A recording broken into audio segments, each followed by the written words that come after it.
Hi friends, welcome back to our channel.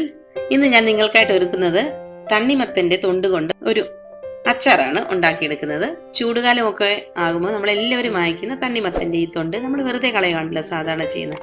അപ്പോൾ ഇനി മുതൽ അത് വെറുതെ കളയണ്ട, അതുകൊണ്ട് നമുക്ക് നല്ല ടേസ്റ്റി ആയിട്ടുള്ള ഒരു അച്ചാർ ഉണ്ടാക്കിയെടുക്കാനായിട്ട് സാധിക്കും. അപ്പോൾ അതിനായിട്ട് നമ്മൾ ഇതിൻ്റെ തൊലി കളഞ്ഞ് എടുക്കുക.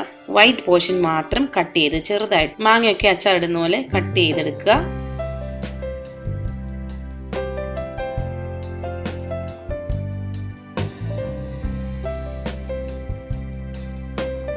അതിനുശേഷം ഒരു പാൻ അടുപ്പത്ത് വെച്ചിട്ട് 1 ടീസ്പൂൺ കടുക് നന്നായിട്ട് ഡ്രൈ റോസ്റ്റ് ചെയ്ത് എടുക്കുക. അപ്പോൾ കടുക് നന്നായിട്ട് പൊട്ടി വരും.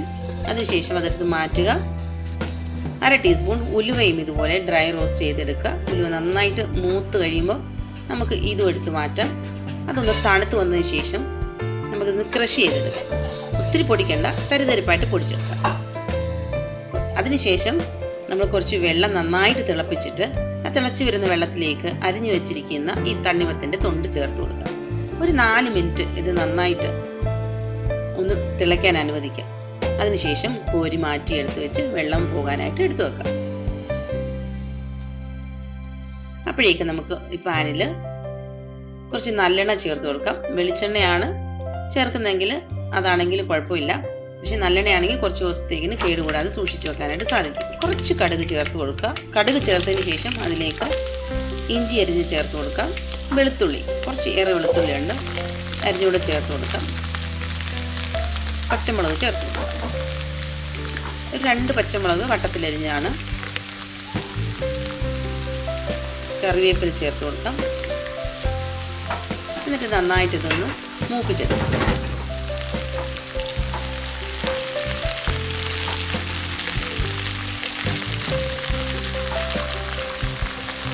എണ്ണ കിടന്ന് മൂപ്പിച്ചതൊന്ന് കോരി മാറ്റും. എന്നിട്ട് നമ്മൾ വേവിച്ച് മാറ്റി വെള്ളം പോകാൻ വേണ്ടി വെച്ചിരിക്കുന്ന തണ്ണിമത്തൻ്റെ പീസസ് ഇതിലേക്ക് ചേർത്ത് കൊടുക്കാം.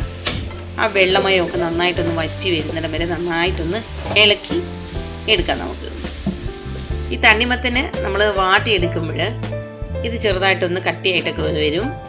അതിനുശേഷം നമുക്കതിലേക്ക് കുറച്ച് മഞ്ഞൾപ്പൊടി ചേർത്ത് കൊടുക്കാം. എന്തെങ്കിലും വിഷാംശമൊക്കെ ഉണ്ടെങ്കിലൊക്കെ ഒന്ന് പോയിക്കൊള്ളട്ടെ. നന്നായിട്ടൊന്ന് മിക്സ് ചെയ്തതിന് ശേഷം ആ വെള്ളമയമൊക്കെ ഒന്ന് വിട്ടു വന്നതിന് ശേഷം നമുക്കതിലേക്ക് ഇപ്പം എണ്ണയൊക്കെ നന്നായിട്ട് തെളിഞ്ഞാണ് ഇരിക്കുന്നത്.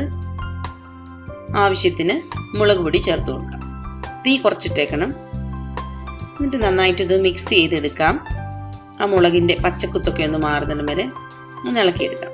ഞാൻ അധികം എണ്ണ ചേർക്കാതാണ് അച്ചാർ ഉണ്ടാക്കുന്നത്. കുറച്ച് ദിവസത്തേക്കിന് വെച്ചിരിക്കാൻ മാത്രമാണ്, അതുകൊണ്ടാണ് എണ്ണ കുറച്ച് ചേർക്കുന്നത്. അതിനുശേഷം നമ്മൾ ഉലുവയും കടുകും കൂടെ ചെറുതായി തരിതരിപ്പായിട്ട് പൊടിച്ച് വെച്ചിട്ടുണ്ട്. ഇതിൻ്റെ കൂടെ ചേർത്ത് കൊടുത്തിട്ട് ഒന്ന് മിക്സ് ചെയ്തെടുക്കാം. അതിൻ്റെ കൂടെ നമ്മൾ വഴറ്റി വെച്ചിരിക്കുന്ന ഇഞ്ചി, പച്ചമുളക്, വെളുത്തുള്ളി ഇതൊക്കെ ഇതിൻ്റെ കൂടെ ചേർത്ത് കൊടുക്കാം. എന്നിട്ട് നന്നായിട്ടൊന്ന് ഇളക്കി യോജിപ്പിക്കുക.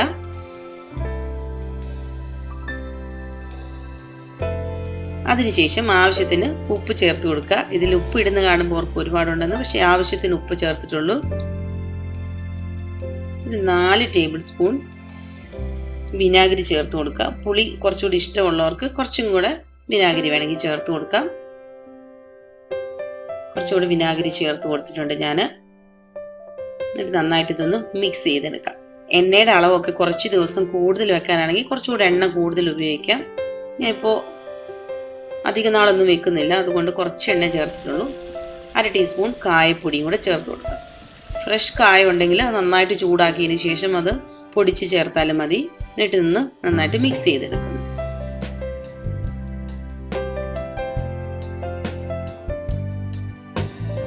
നല്ല ടേസ്റ്റി ആയിട്ടുള്ള നമ്മൾ വെറുതെ കളയുന്ന തണ്ണിമത്തങ്ങയുടെ തൊണ്ടുകൊണ്ടുണ്ടാക്കിയ അടിപൊളി അച്ചാർ ഇവിടെ റെഡി ആയിട്ടുണ്ട്. നന്നായിട്ട് തണുത്തതിന് ശേഷം മാത്രം ഇതൊരു കണ്ടെയ്നറിലോട്ട് എടുത്ത് മാറ്റി വെക്കാം. ഈ വീഡിയോ ഇഷ്ടമായിട്ടുണ്ടെങ്കിൽ തീർച്ചയായിട്ടും ലൈക്ക് ചെയ്യുക, ഷെയർ ചെയ്യുക, സബ്സ്ക്രൈബ് ചെയ്യുക. ഇനി അടുത്ത വീഡിയോയുമായിട്ട് നമുക്ക് വീണ്ടും കാണാം. Thank you for watching.